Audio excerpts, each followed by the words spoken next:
Hello, everyone, and welcome to today's Sutta class. We will start with the Namo Tassa. As usual, feel free to join. Namo Tassa Bhagavato Arahato Samma Sambuddhassa. Namo Tassa Bhagavato Arahato Samma Sambuddhassa.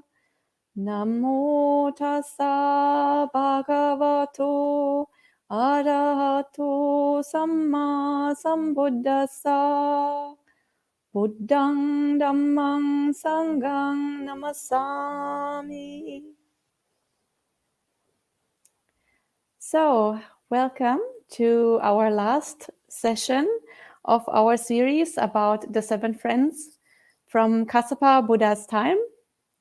So, as you know, we have a mini-series about 7 monks who were very strong practitioners in Kassapa Buddha's time. One of them became an arahant, one of them became an anagami, and 5 of them passed away without any attainments. But because of the very strong seeds that they had planted and the strong commitment they had made to the Dhamma, all 5 of them were reborn again during Gautama Buddha's time in India as human beings, and all of them again came in contact with the Dhamma, and all 5 of them have very, very interesting life stories and very interesting suttas that the Buddha gave them, and all 5 of them were able to make progress in the Dhamma. 4 of them became arahants, 1 of them became an anagami. And so the life stories of these people and the suttas that the Buddha gave them is what we studied in the last few sessions. So, and today we are reading the last one, the one about Bahya Daruchirya, or Bahya of the bark cloth. And the other 4 friends that we have already studied were Sabya first, then Pukusati, then Dabamalaputta, and then Kumara Kassapa, or Kassapa the prince, who we did last time. And today, Bahya Daruchirya also has a very interesting life story. And according to the commentaries, he was born into a fairly wealthy family. He became a merchant, and he did trade overseas, so he often had to go on sea voyages. And that was obviously very dangerous back in the day. But he went on those travels, on trips, on ships, 7 times, and he returned always safe and sound. Nothing happened. But on the 8th trip, he actually was shipwrecked, and his ship sank, and he was washed overboard, and he was floating in the ocean, just clinging onto a plank. And finally, he was washed ashore in a place close to the river Ganges. So where the river Ganges meets the ocean, close to that place, he was washed ashore. But because he was the only survivor and he had lost all his clothes while he was in the ocean, so he was naked when he was washed ashore, he made himself a body covering of tree bark, and that's how he became known as Bahya Daruchirya, or Bahya with the bark cloth, because he had lost all his clothes. And then when he went to the next village trying to ask for help, all the villagers thought that he was actually a renunciant, that he was a wandering ascetic, because he was wearing this tree bark. And so they all came out, and they all paid respect to him, and they worshipped him, and they treated him very, very respectfully. And when Bahya noticed what was going on and why they were treating him so respectfully, he actually pretended to be an ascetic, and he took on that role. Instead of telling them that he was a shipwrecked merchant that needed help, he just pretended to be this renunciant. And so for many, many years, he lived in that area, many decades actually, he lived in that area wearing tree bark, and after a while, not actually pretending to be a renunciate anymore, but actually being an ascetic and doing various ascetic practices. So that's how Bahya actually transformed from a householder into a wandering ascetic, basically by accident. be worshipped by the people. And this is the point where our sutta picks up today, with Bahia living in that place and enjoying his time there with the people there. And today we are reading the sutta from the Udana 1.10, the Bahia Sutta. I have put a link in the live chat, so you can follow along if you like. Today we are reading from Bhante Sudaso's translation, which is a little bit unusual. Usually we read either Bhikkhu Bodhis or Bhante Sujato's.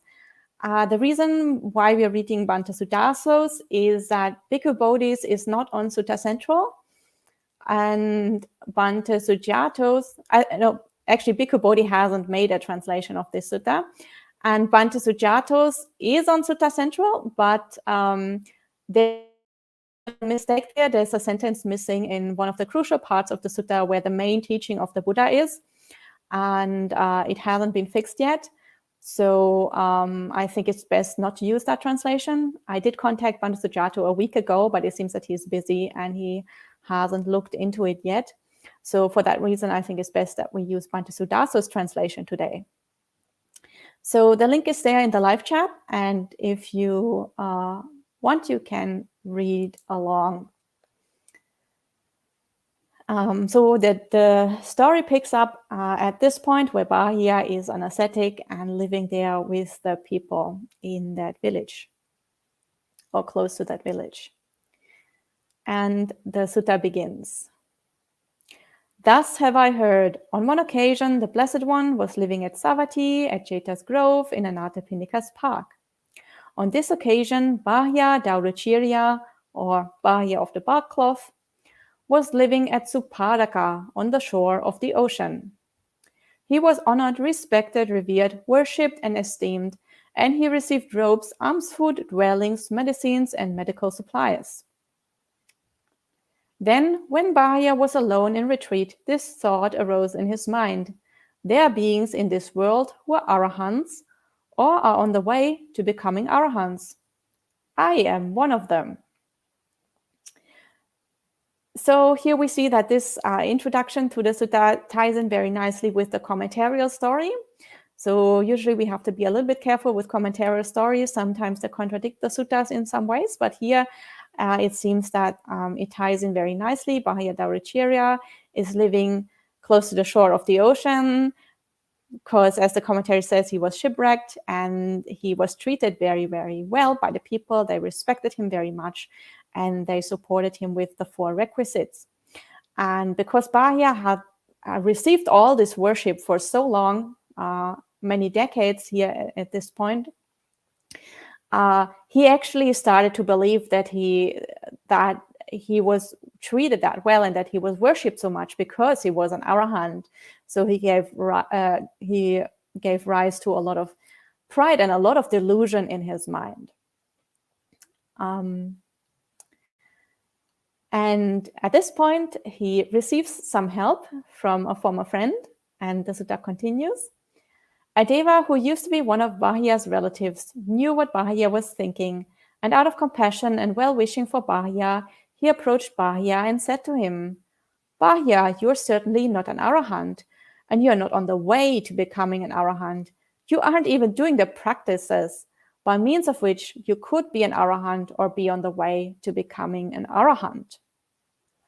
So here a deva appears again, and again the commentary says this is the same deva that has appeared in our series several times already. This is the Anagami friend, the bhikkhu who became an Anagami in Kassapa Buddha's time, one of their group of 7. And when the new Buddha arose, Gautama Buddha, he was looking out for his 5 friends who hadn't made any attainments, and he was trying to guide them towards the Buddha. And this deva we've already seen was guiding Sabya towards the Buddha, and he also guided Kumara Kassapa in the sutta that we read last time. And now he's also helping Bahya Daurachirya come in contact with the Dhamma, to meet the Buddha, and to enable him to actually make progress on the path. So this deva comes, and now sort of tries to shake Bahya's delusion and tell him that he's not an arahant, and he doesn't even know how to become an arahant. He doesn't even know the practices that he would need to do in order to become an arahant. And then Bahya obviously is quite alarmed, and he asks, then who in this world of devas is currently an arahant or on the way to becoming an arahant? And the deva says, Bahya, in the northern country, there is a city named Savatthi. That is where the Blessed One lives now, the arahant, the fully awakened one. Bahya, that Blessed One is an arahant and teaches the way to become an arahant.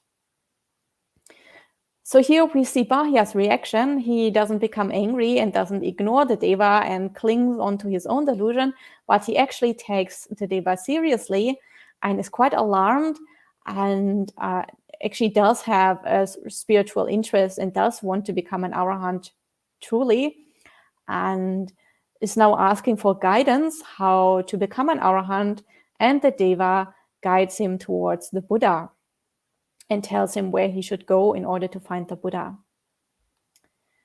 So Bahya isn't just delusional and doesn't just want to have the worship of those people. He actually still has all these wholesome seeds from the past. And when he hears that there is a path to arahantship, he's actually quite motivated to do what is necessary to meet that teacher. And then motivated by that deva, Bahya left Supadaka. On his way to Savatthi, he only stayed one night in each place he passed through.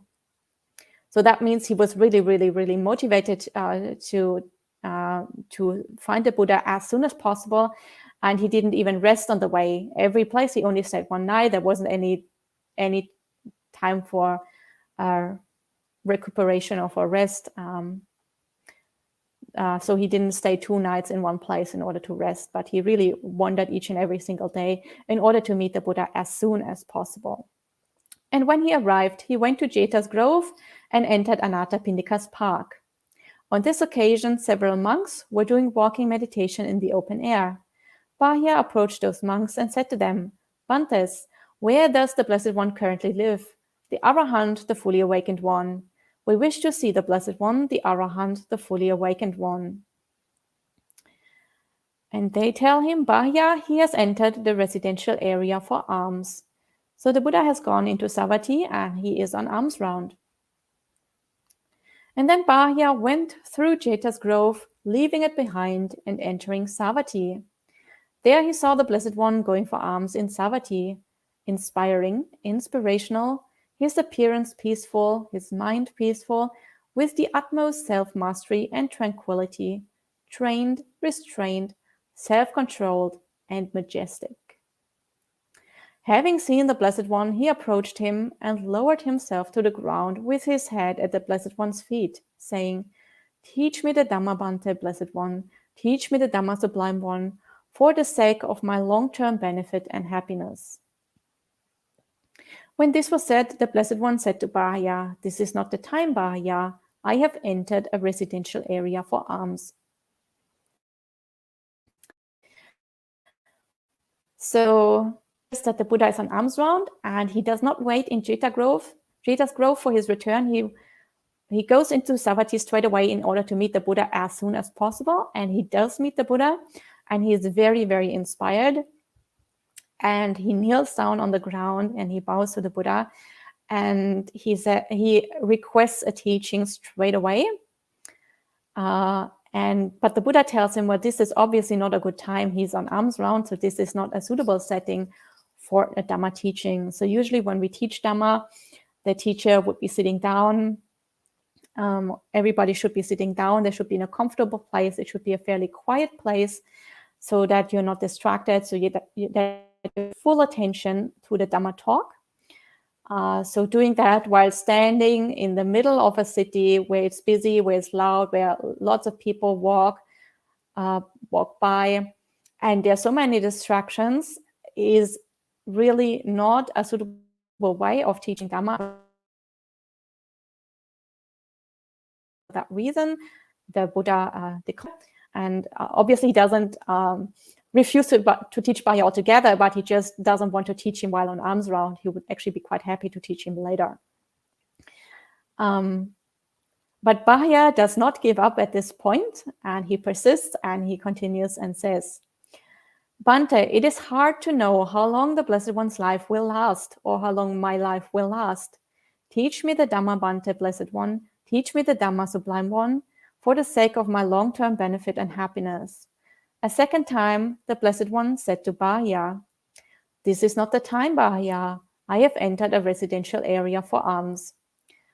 A third time, Bahya said to the Blessed One, Bhante, it is hard to know how long the Blessed One's life will last, or how long my life will last. Teach me the Dhamma, Bhante, Blessed One. Teach me the Dhamma, Sublime One, for the sake of my long-term benefit and happiness.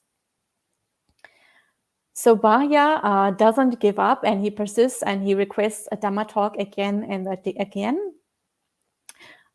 because he thinks he's unable to wait, because if he waits until later, then it's not sure that the Blessed One will actually survive, that the Buddha will actually live on for another few hours. I mean, he could die at any time, or Bahya himself can die at any time. So now that he has the opportunity, he's not going to let it go. And we see here there are some seeds from a past life that seem to have come up in Bahya, or some reflections that he thought about, like death contemplations, which he probably would have done under Kassapa Buddha, or maybe he even did as a non-Buddhist ascetic, where we reflect on the impermanence of life, and and he seems to have very deeply understood that nothing can be taken for granted, and that death can happen at any moment. So he doesn't give up and keeps on requesting for the Dhamma talk. And according to the commentary, at this point, Bahya was also quite advanced in age already.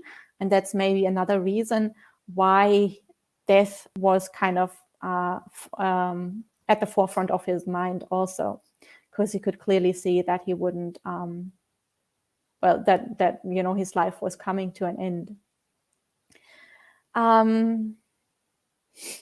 So Bahya keeps on requesting a Dhamma talk again and again.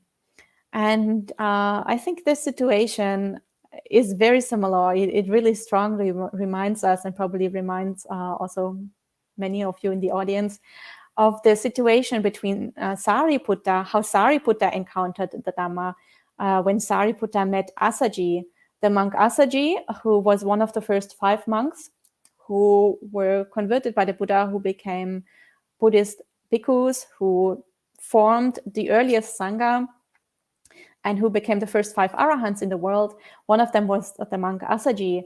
And one day when Assaji was on alms round, just like the Buddha is on alms round here, Sariputta encountered him, and he was also very inspired by the way Assaji was moving through town, being very peaceful and being very inspirational and very mindful and self-controlled. And then Sariputta also approaches Assaji and asks for a teaching. And the same kind of thing happens, and eventually Assaji gives him a very short stanza, very, very brief Dhamma teaching, and Sariputta is, with that short teaching, able to make the breakthrough and become a stream enterer. And then he goes to Moggallana, repeats the stanza there. Moggallana also becomes a stream enterer, and they, together with 250 monks, join the Buddha and the Buddhist Sangha. So here Bahya and the Buddha seem to have a very, very similar encounter to the other chief disciples, Sariputta and Assaji. And exactly as in the other encounter here, also the Buddha finally relents and gives in to Bahya's request, and also teaches him with a few short stanzas. So the Dhamma teaching that Bahya gets is actually also very, very brief. And now the Buddha finally relents, and he says, therefore, Bahya, this is how you are to train yourself. In the scene, there will be just the scene. In the herd, there will be just the herd. In the sensed, there will be just the sensed. In the cognized, there will be just the cognized. This bahya is how you're to train yourself.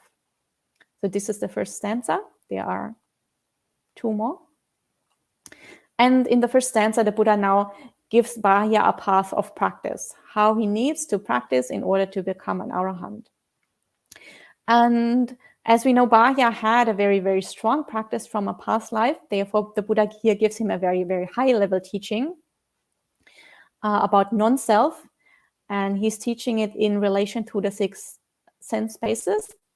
So the 6 sense spaces here, the seen, just the seen. Obviously, this refers to the eye. The heard, just the heard.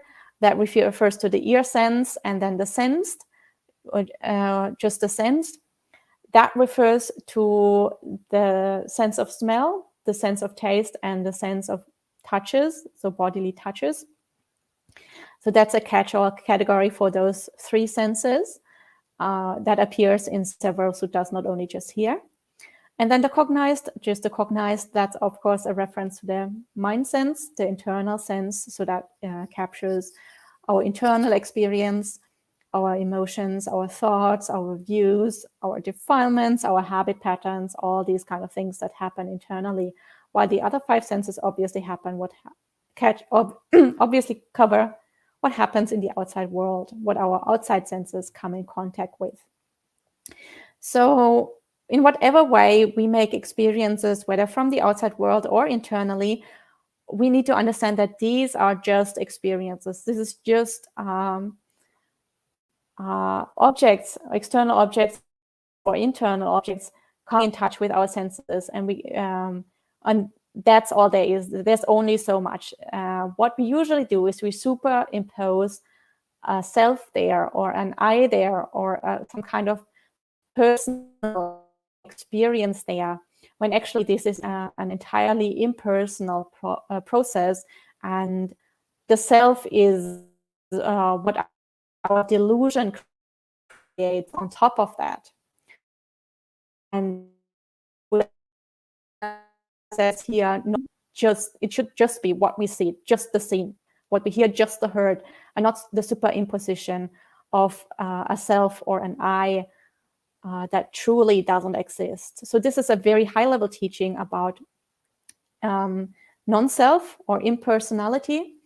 And the Buddha can give Bahya this high-level teaching because Bahya has done so many practices under Kassapa Buddha already that Bahya is able to understand what the Buddha is talking about here with only this short statement. And then the Buddha continues. Bahya, when it is like this for you, in the seen, there's just the seen. In the heard, there's just the heard. In the sensed, there's just the sensed. In the cognized, there's just the cognized. Then, Bahya, there will be no you in terms of this. When there's no you in terms of this, then there is no you there. When there's no you there, there's no you here or beyond or in between. Just this is the end of suffering.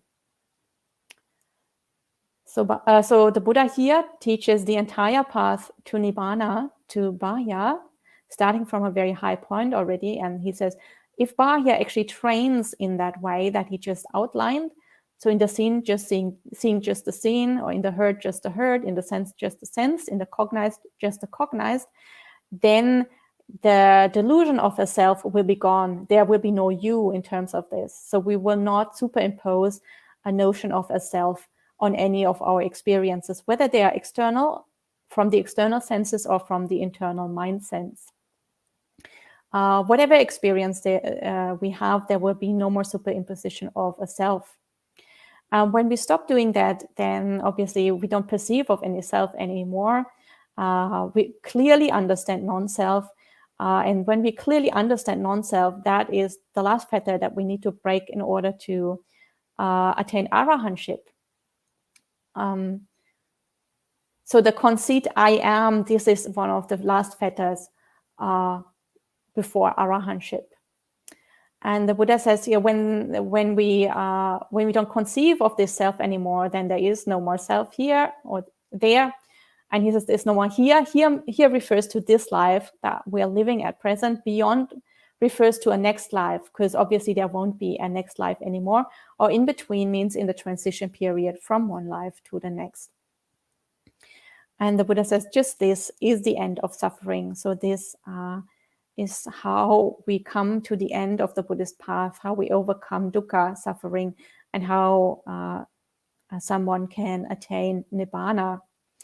So we can see this entire teaching here is about really understanding how to practice and how to make the breakthrough to arahantship by understanding non-self. And the Buddha here gives Bahya this whole path to Nibbana. And as I mentioned, Bahya, because of his strong practice in a past life, is able to make use of this teaching. And then the sutta continues. Then while the Blessed One was teaching this brief Dhamma teaching to Bahya, Bahya's mind was liberated from the corruptions by means of non-attachment. So Bahya is able to deeply understand, even though this is at the middle of the town, it's very busy, it's noisy, it's not a good place for a Dhamma teaching. And the Buddha was actually quite reluctant to teaching. Still, Bahya is able to make use of this really, really brief and really, really brief teaching. And he becomes an arahant right then, right there. And because Bahya attains so quickly with such a small teaching, Bahya actually became the monk who was foremost in swiftness of insight. Because he attained so quickly. On the nun's side, there's also a nun who has this same foremost position. The nun who is foremost in swiftness of insight is Kundalakesa, and she also has this story. She also encountered the Buddha on a path somewhere, and the Buddha gave her a very brief teaching, and she also attained the path right then, right there. So that's how Bahya and Kundalakesa, in a very similar way, gained this foremost position for having such strong wisdom that they can attain so quickly. And then after the Blessed One had instructed Bahya with this brief instruction, he left. And not long after the Blessed One left, a young cow encountered Bahya and killed him. So Bahya was right. His life didn't last much longer. He could not have waited.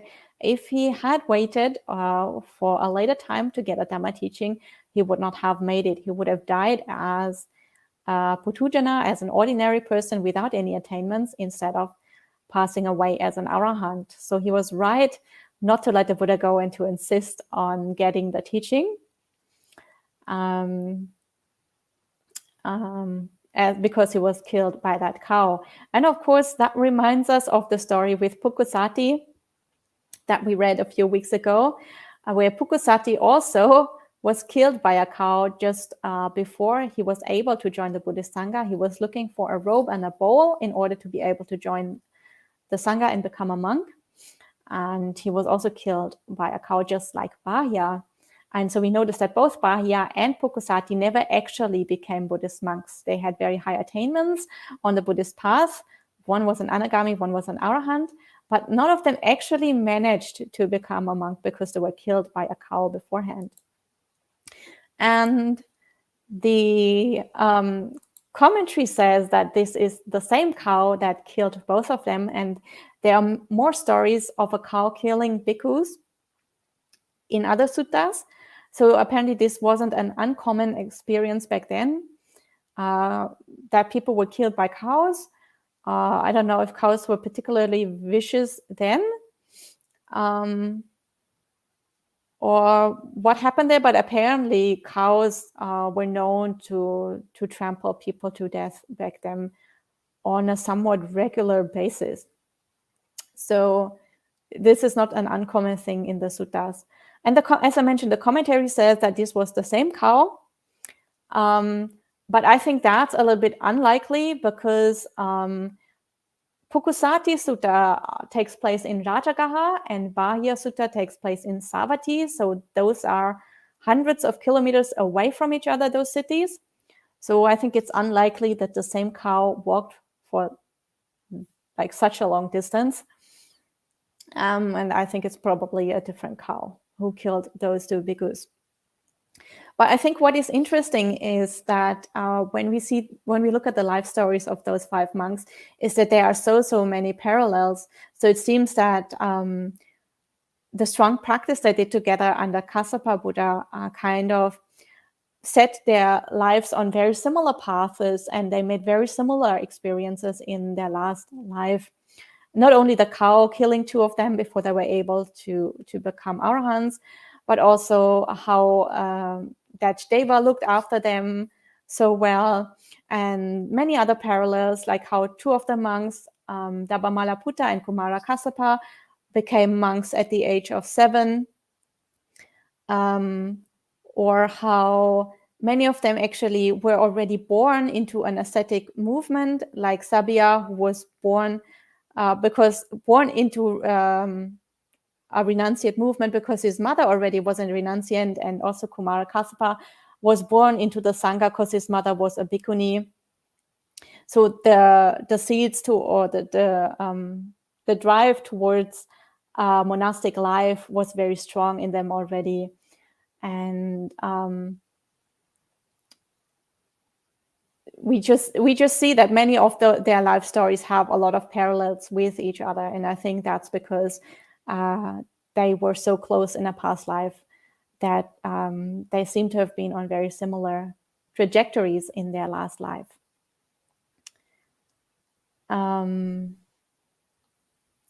Yeah, and then after Bahya has died, the sutta continues. Then after the Blessed One had gone for alms in Savatthi, had eaten his meal, and was returning from alms round, accompanied by several monks. When he left the city, he saw that Bahya had died.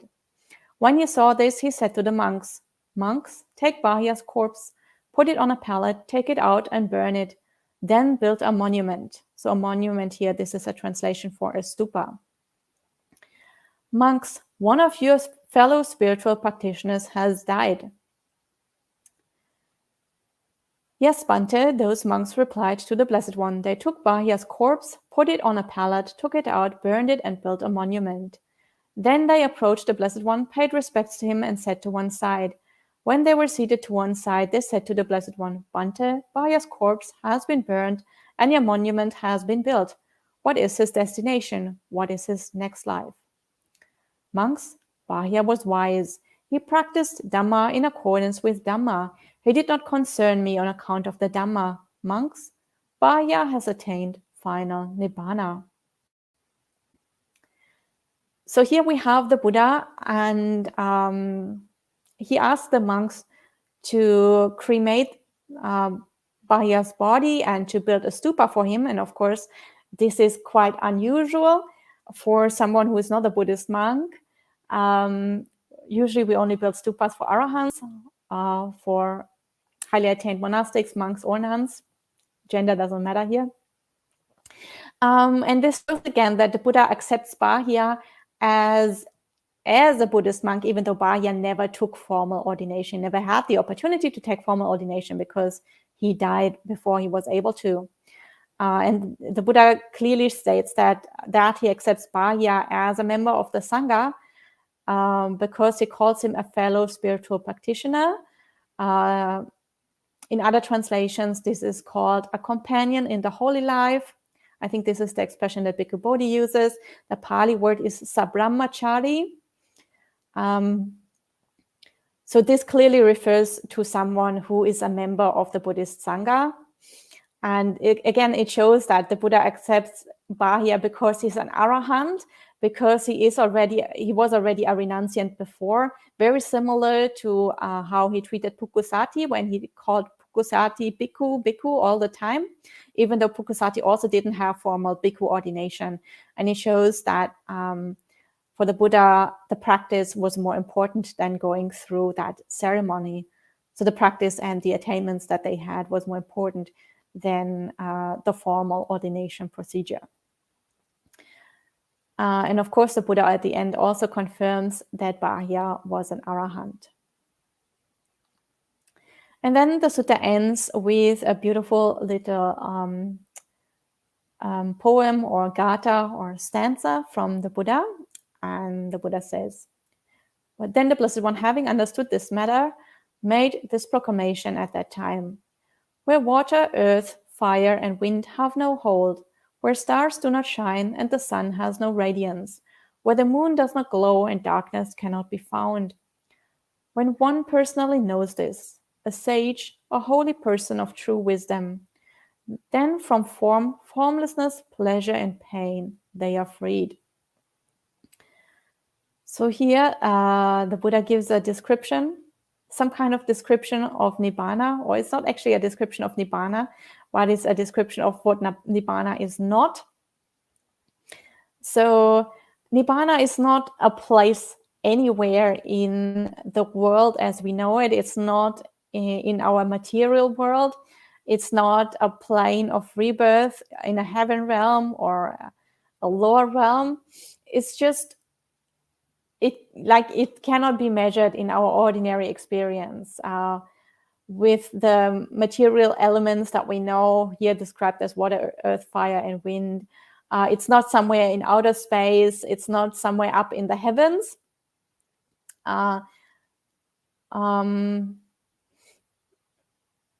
But also where the contrast or the dichotomies between two extremes, such as here the light of the sun and the darkness.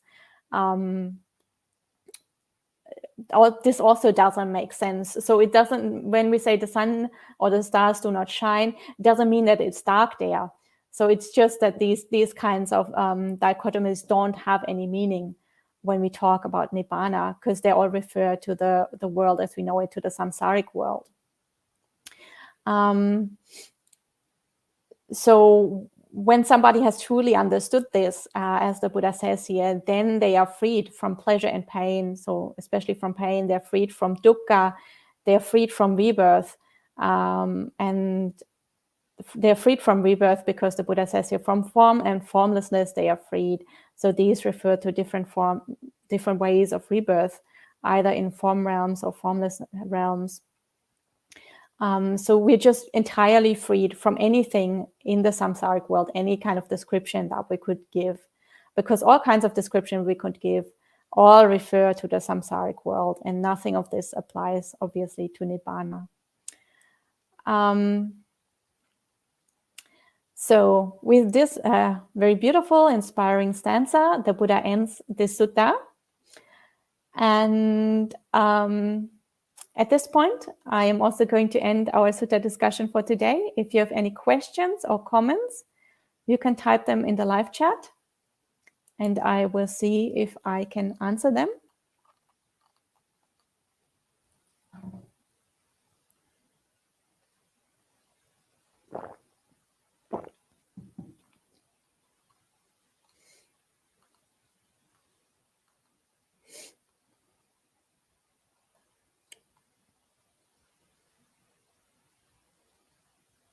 So Gita says, it's a very long journey, almost from one end of India to the other, west to east coast, especially by foot. Yes, it's a very long journey. And as the story says, he didn't rest on the way. He kept on walking every single day because he was really, really determined to find the Buddha. And I think one of the reasons is that he had such strong seeds from the past life, and he was already of advanced age. So he really felt that he didn't have time to lose. And so he was willing to make the trip anyway, even though it was really difficult to make. And I think if we understand how valuable the Dhamma is, then we would be prepared, be prepared to take on a lot of hardships in order to come in contact with the Dhamma. And I think Bahya kind of deeply understood how valuable it would be, and so he was ready to make those sacrifices to encounter the Buddha.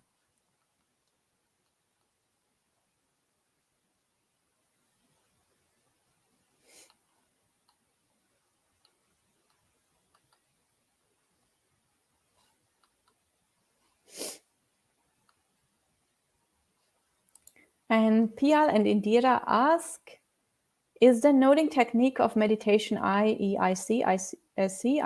hear, used by some, I believe in Burma, originates from the Bahya Sutta, for example, from statement, when you see, you only see, when you hear, you only see, etc. Yes, people sometimes cite the Bahya Sutta for the noting technique. But I think it's not just the Bahya Sutta. I think people also base that on other suttas, any kind of teaching about the four elements. Sometimes they also base it on the Satipatthana Sutta, where we should see things with clear insight. So I think the noting technique can be quite useful, especially for people who are Vipassana types. That can be somewhat useful to make insights. Obviously, the Bahya Sutta wasn't given for beginners. So trying to base one's practice exclusively on the Bahya Sutta, if you're not at that level yet, I think is a little bit short-sighted and is probably not enough. So for beginners, it's much better to get a better overview of the different suttas that are out there, suttas that have more like broader teachings, that have different approaches to meditation, that teach about different things also, because the Bahya Sutta only teaches about non-self. So there isn't much teaching about other Dhamma categories. There's not much teaching about even the other two of the three characteristics, anicca and dukkha.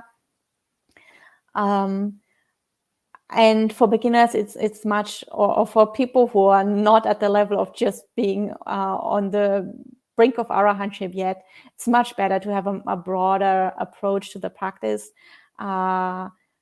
It's better to practice a complete eightfold path, and maybe also experiment with different meditation techniques. For example, if you just do the noting technique that you mentioned here, your practice will be a little bit lopsided probably. It would be better if you could also complement that with practices like metta,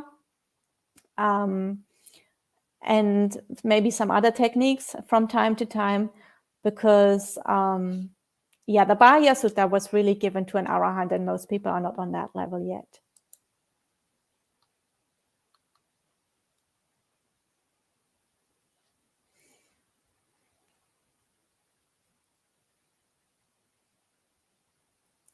And Sud has a question which is in two parts, and they ask, how can one reconcile loving kindness with equanimity?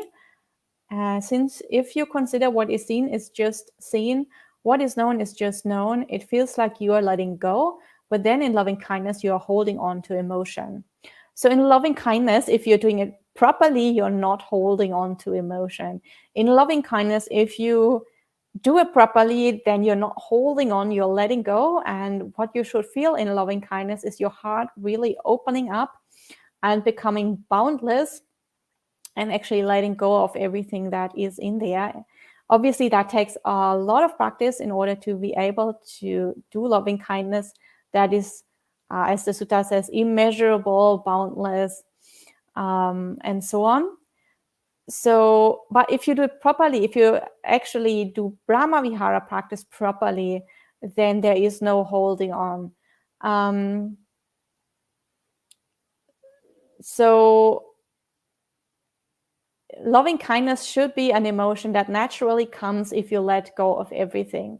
Then you just have a feeling of goodwill towards all beings.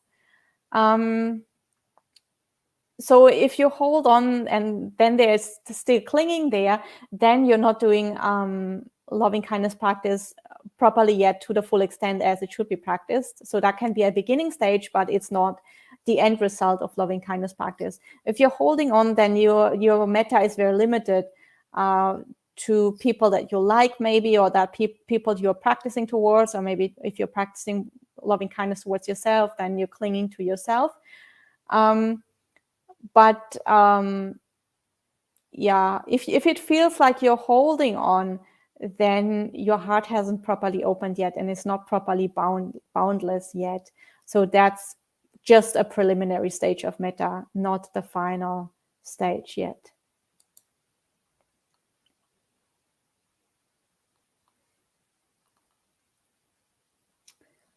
And then Jones says Majjhima Nikaya 1 is interesting accompaniment to this sutta.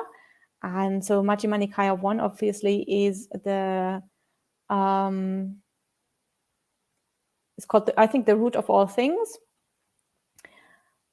is the translation of that title, and it goes through a long list of things that you should not cling to, that an ordinary being clings to, and then a trainee on the path tries to let go, and an arahant and a Buddha have fully let go.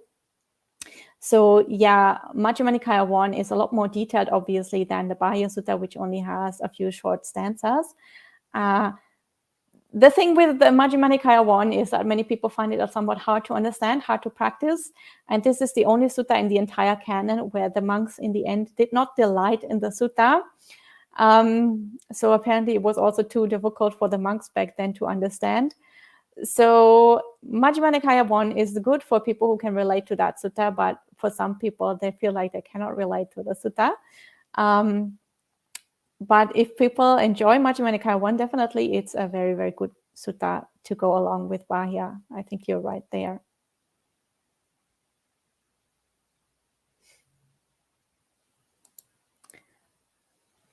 And then Claudia says, hello, Claudia, nice to see you. I'm glad you were able to join today. Often the Buddha can see the future of people he is meeting. Why did he refuse to teach him 2 times if he might have known that Bahya has to die very soon? So, well, I'm not sure if the Buddha was able to know that in this point. The sutta doesn't mention that he checks whether or not Bahya was like how long Bahya's life was going to continue. In any case, sometimes the Buddha just refuses in order to make the other person really focus and become clear of what they want. And if they just randomly request something and the Buddha just gives it to them, they wouldn't pay proper attention. But if they really have to insist that they want to get the teaching, then they would properly pay attention when the Buddha is actually teaching. And obviously in the situation that they were in, it was really important for Bahya to pay proper attention because it was a busy town. There was lots of things going on around them. Bahya had just come from travel. He was probably quite exhausted. His mind might not have been very clear in the beginning. So by the Buddha kind of forcing him to request 3 times also was kind of a skillful means maybe to make Bahya really focus on the teaching that he was getting and really valuing the teaching because it was somewhat hard to gain.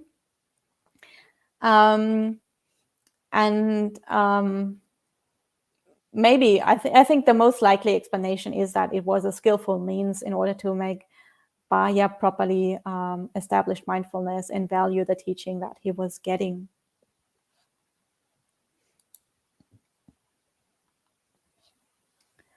And then there is one last question in the live chat so far, and this one is by Pia and Indira again. And they quote the sutta and they say, there's no you in connection with that. When there's no you in connection with that, there is no you there. When there's no you there, you're neither here nor yonder nor between the two. This is the end of stress.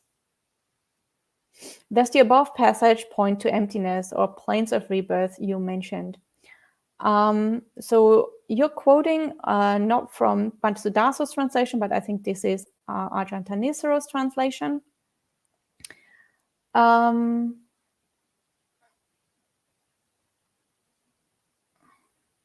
So what I mentioned as planes of rebirth is the passage where it says you're neither here nor yonder nor between the two, or as Bhattacharya translates, you're neither here nor or beyond or in between.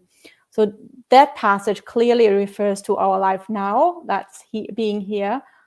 Beyond is the next life, or in between is the transition period in between lives.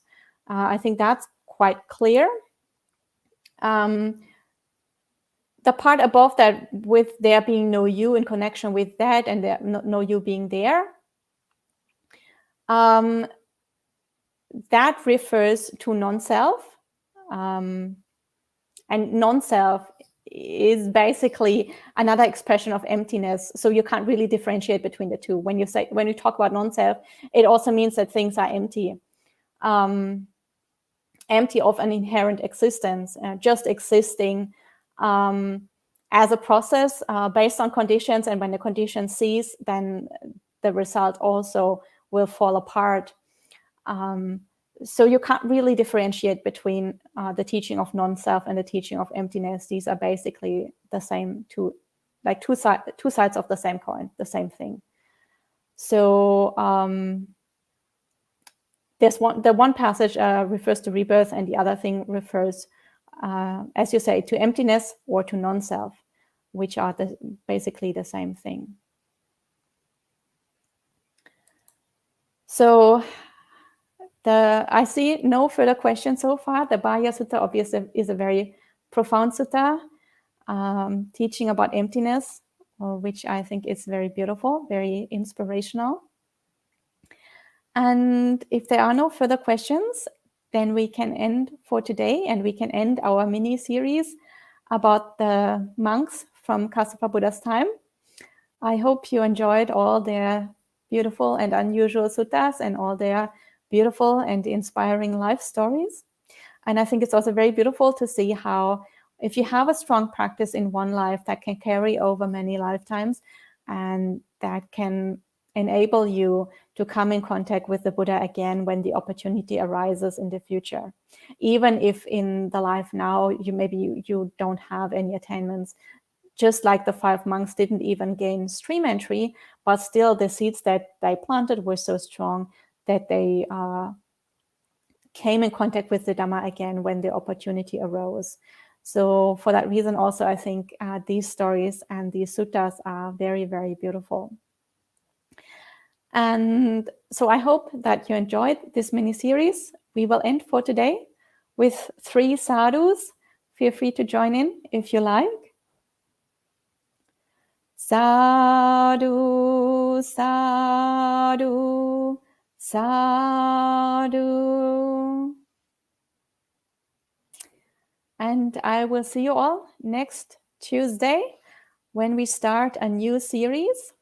And I will still have to think of a topic. I think probably the topic will be conflict resolution or conflict management and the Buddha's strategies of how to deal with conflict. But we'll just have to see what happens next week. And I wish you all a good week and a good rest of the day. Bye-bye.